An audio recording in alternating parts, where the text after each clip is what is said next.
O tapos sab-sab. No?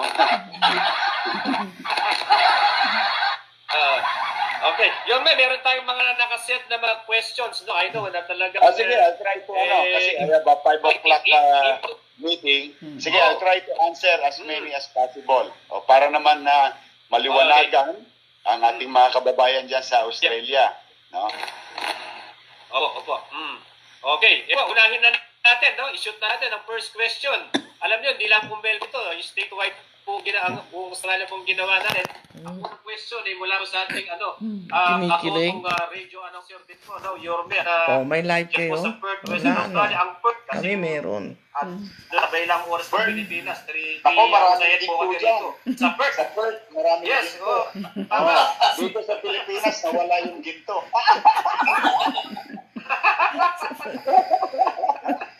Napudol-budol. Okay, isa. Napudol-budol. Sige, isa na natin. May kadla. May kadla si Yorme. Oo. Natutulog ka sa City Hall si Yorme, no? Di ba? Oo, kailangan. Kasi ng pandemic. Kawawa ang tao. Pagka pabago-bago Tama yung ang isip, pagka hindi decisive, delikado ang kabuhayan, katayuan ng tao. We really have to act fast. Tama. Kailangan mabilis ang kilos. Tama. Tamang-tama yung walang hulugan. Ano po? Tao ng tao.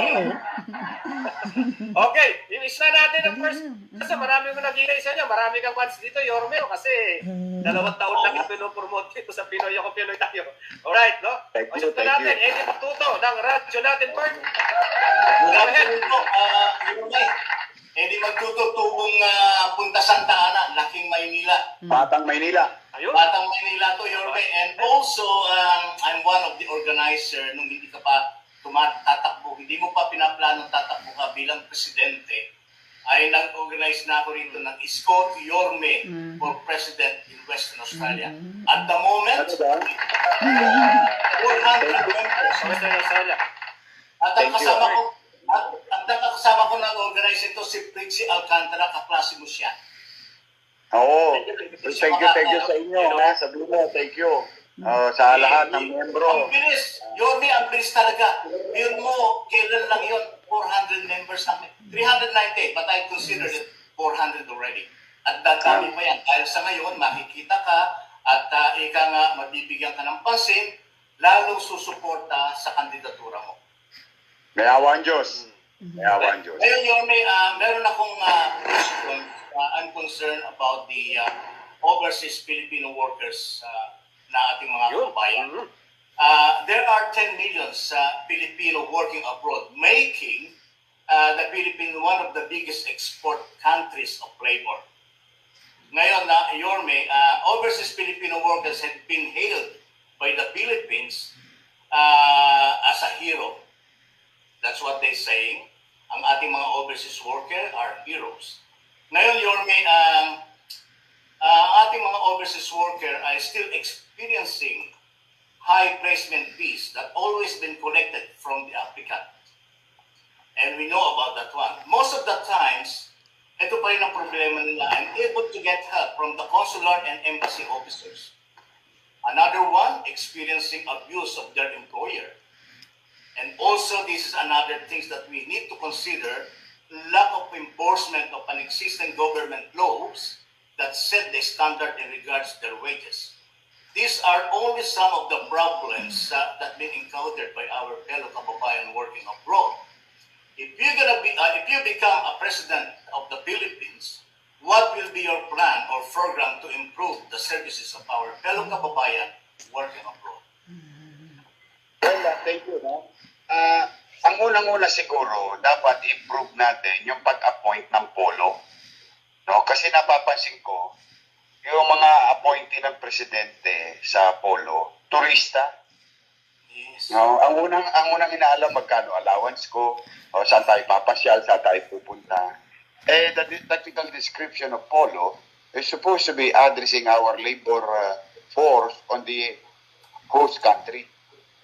So we'll make sure that this will be reviewed properly. And in our own little way, we'll try to put people good in their respective field of undertaking. No? Kasi ayan ang magbibigay, ayan ang boses ng mga manggagawa sa abroad. Yung bahagi ng embahada na yan. No? So, napansin ko kasi, although ito'y kwento pa lamang, hindi ko naman nabibisita yung iba't ibang bansa, no? Pero most, if not all, at least most, para bang accommodation na lang yung nangyayari doon sa posisyon na yun. So, we will revisit that, definitely. No?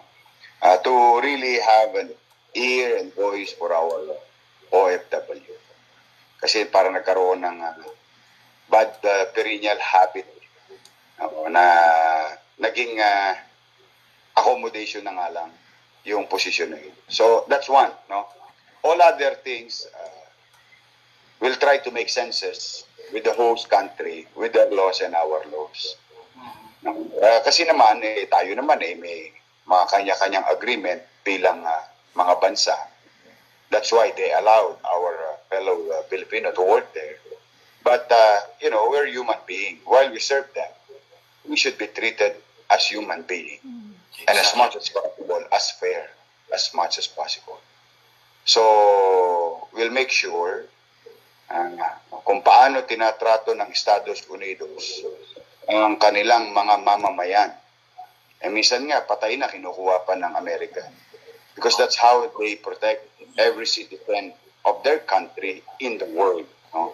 And I think that's worth emulating or worth copying. Darating ang oras, no?